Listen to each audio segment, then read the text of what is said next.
Metaphor, and the extended metaphor, is one of many stylistic techniques explored in Franz Kafka's novella, The Metamorphosis, and the one being analysed in this presentation. There are many instances throughout the story where this technique is demonstrated, and those will be specifically drawn out in this analysis, in addition to what is being communicated and how. This presentation aims to focus more specifically on word choice, sentence structure, and language patterns, and then furthermore explain how these affect the reader and heighten the quality of the prose.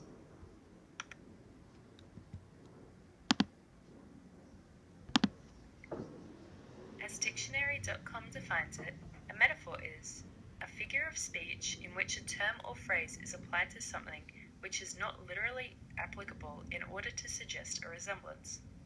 An extended metaphor is a metaphor that is developed in further detail.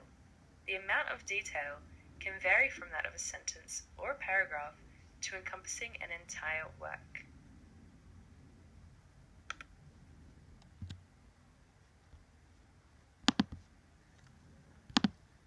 Within the metamorphosis, the metaphor is relating to the protagonist, Gregor Samsa, to that of a cockroach or insect depending on the translation.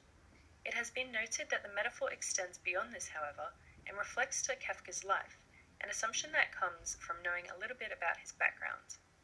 He was a failed German businessman living in Czech Prague before dying painfully from tuberculosis at age 41.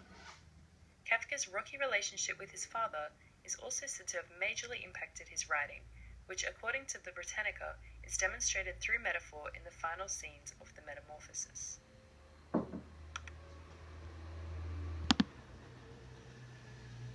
Key way Kafka incorporates the metaphor throughout the story is by the way he constructs his sentences.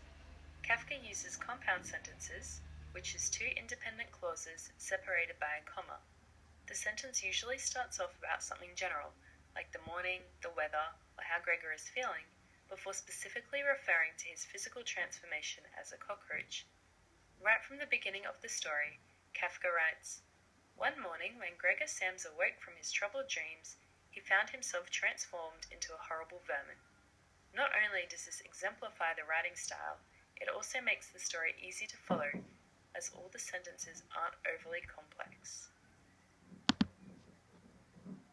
Another example of Kafka's writing style is in the line, "He would have used his arms and his hands to push himself up," which could relate to anybody as they get out of bed in the morning, before Kafka continues, "But instead of them, he only had all those little legs continuously moving in different directions, and which he was moreover unable to control."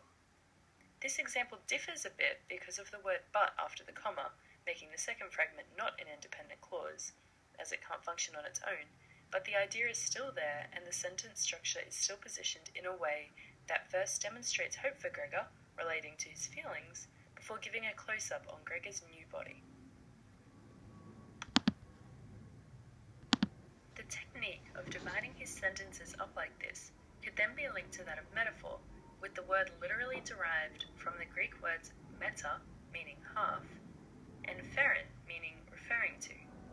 The sentences themselves, despite the context, could be said to be split into two, with one half referring to one idea and the second referring to another. Kafka's writing cleverly incorporates multiple levels of metaphor, writing techniques, and therefore the impact being had on the reader. The target domain throughout the story is the feeling of isolation and perhaps dirtiness or disgust.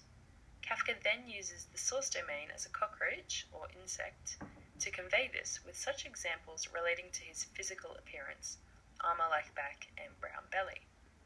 While our understanding of isolation and dirtiness may not immediately associate with cockroaches, once Kafka cleverly incorporates this metaphor, it becomes apparent to the reader as they make the connection. This is particularly evident when Gregor turns to look out of the window at the dull weather. Drops of rain could be heard hitting the pane, which made him feel quite sad. "How about if I sleep a little bit longer and forget all this nonsense," he thought. But that was something he was unable to do because he was used to sleeping on his right, and in his present state couldn't get into that position. This sentence takes the feeling of isolation and the melancholy dull weather and then makes it literal by embodying these thoughts into the mind of Gregor as an insect. Rain is often associated with isolation and despair, and as Gregor rolls over to try to go back to sleep, he finds he's physically unable, and he's isolating his mind from his body, further extending the metaphor. After identifying the language techniques Kafka uses, as well as the target and source domains, we begin to notice that they continue throughout the story. It's particularly noticeable when it comes to Gregor's voice, a scene which also introduces our underlying theme of the story, which is the lack of communication Gregor must have with his family, as his mother doesn't understand him, though she doesn't really care too much. Gregor was shocked when he heard his own voice answering. It could hardly be recognized as the voice he had had before. This sentence gives us the source domain of Gregor being embodied in an insect, and the line, "The change in Gregor's voice probably could not be noticed outside through the wooden door, as his mother was satisfied with his explanation and shuffled away," indicates the target domain and the feelings of abandonment Gregor gets from his mother, which we learn is no different from now, as she doesn't really listen or care too much about his response. Again, we note the use of compound sentences and easy-to-understand word choice. The domains overlap each other so frequently in the story that a metaphor chain develops, putting a narrative structure on the story. The target domain is revisited throughout the story in various source domains, whether it is via Gregor's appearance, voice, or attitude, creating an effect that lasts throughout the novella. This transforms our understanding of the target domain by leveraging our understanding and the connotations we have of the source domain. Gregor as a cockroach is miserable, isolated, ignored, much like he was before his metamorphosis. Kafka has effectively carried these connotations throughout the story on numerous occasions, right up until the death of Gregor, where he writes, "Then his father gave him a hefty shove from behind, which released him from where he was held and sent him flying, and heavily bleeding, deep into his room." Again, we see first and foremost Gregor's father giving Gregor a hefty shove, but by sending him deep into his room, it's essentially sentencing Gregor back to his initial feelings of isolation from his family, and here we see the theme being incorporated again, intertwining the target and source domains once more. This also concludes the story where it began, which gives the story a circular feel. Kafka rarely breaks from his style of compound sentences, doing so only to incorporate description and nothing else. He lay on his armor-like back, and if he lifted his head a little, he could see his brown belly, slightly domed and divided by arches into stiff sections. The purpose of this sentence is simply to confirm the reader's suspicion that he has indeed been transformed into a cockroach by giving literal examples of a cockroach's body. Armor-like back, brown belly, and divided by arches into stiff sections immediately paint a picture of the creature Gregor has literally transformed into, without being overly verbose or loquacious. This gets straight to the point without the reader needing a dictionary, which makes the story a lot easier for the audience to read.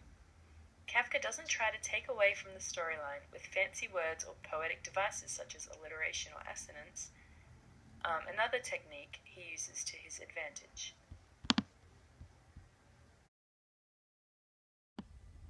The word choices Kafka used emphasize the metaphor and therefore the impact on the reader more efficiently. A prime example of this is the line, "However hard he threw himself onto his right, he always rolled back to where he was." By using words like hard and always, which our minds associate to struggle, Kafka shows the struggle Gregor is facing in an attempt to get out of his bed.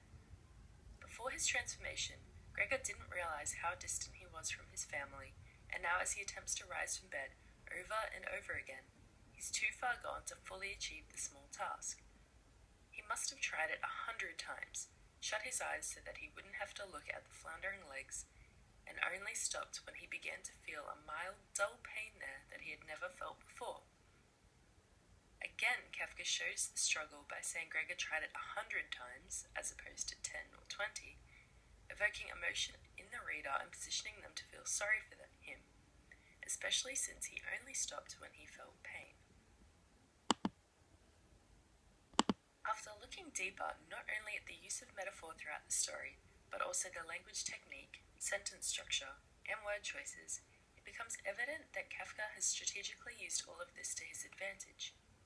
Kafka cleverly starts his sentences off with one side of the metaphor, usually the target domain, before linking the ideas of these emotions with a physical description of Gregor's transformation, or the source domain, of him being a cockroach.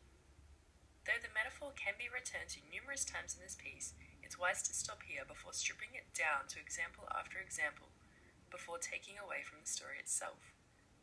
Or maybe the whole story is a series of micro-metaphors all tied together to create the ultimate mega-metaphor, which is that everyone dies alone. This powerful technique reawakens what the readers already know through the use of relating Gregor to a cockroach numerous times, and therefore he was alone the whole time. The use of metaphor Kafka incorporates has inspired some of my own work, some of which I'll read now. This piece is called Cyclone Scott and takes the idea of metaphor and extended metaphor, though without the sentence breaks as evident as Kafka's. Living with him was being in the eye of a cyclone. It was eerily calm, devastating a few weeks earlier, and no doubt devastating in a few weeks to come. Lately it had just been calm. Though we didn't see it, there was debris all around us too. Fragments of our relationship shattered and torn apart, thrown clumsily about the apartment. But right now we were in the eye, so quiet and calm, despite the tense atmosphere that surrounded us.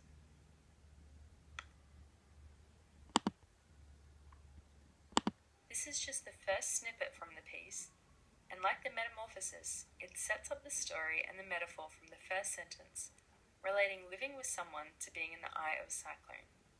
Though there is no physical cyclone, where Kafka incorporates a physical cockroach, the following sentence then further the metaphor. Phrases like eerily calm and devastating then demonstrate the second part of the metaphor, the physical attributes of a cyclone, much like armor-like back and brown belly did for Kafka.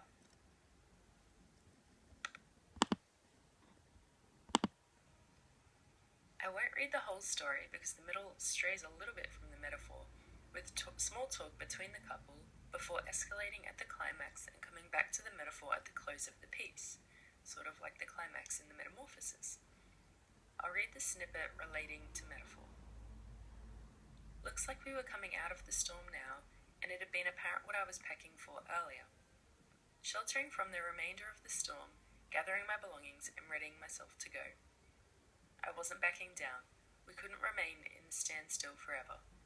He explained how it got out of hand, flying off to the big cities to watch the races, and how his friends he'd made through betting had influenced him to keep going.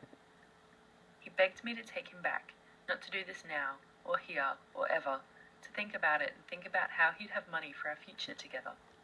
We sat at the table in contemplation for a long time.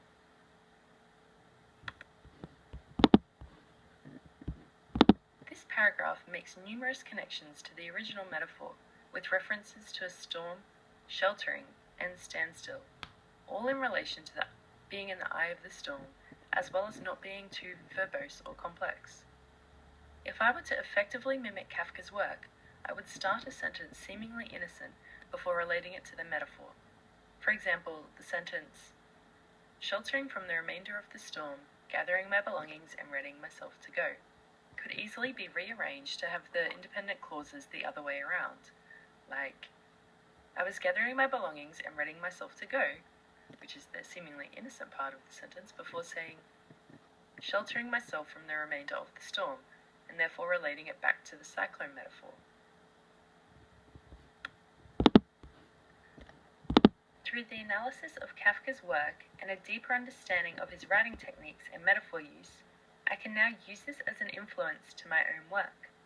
Whether it be mimicking his style and voice completely, or merely just taking certain aspects and adapting them to fit my purpose, I can now identify the effect his sentence structure and simple word choices had on me as a reader.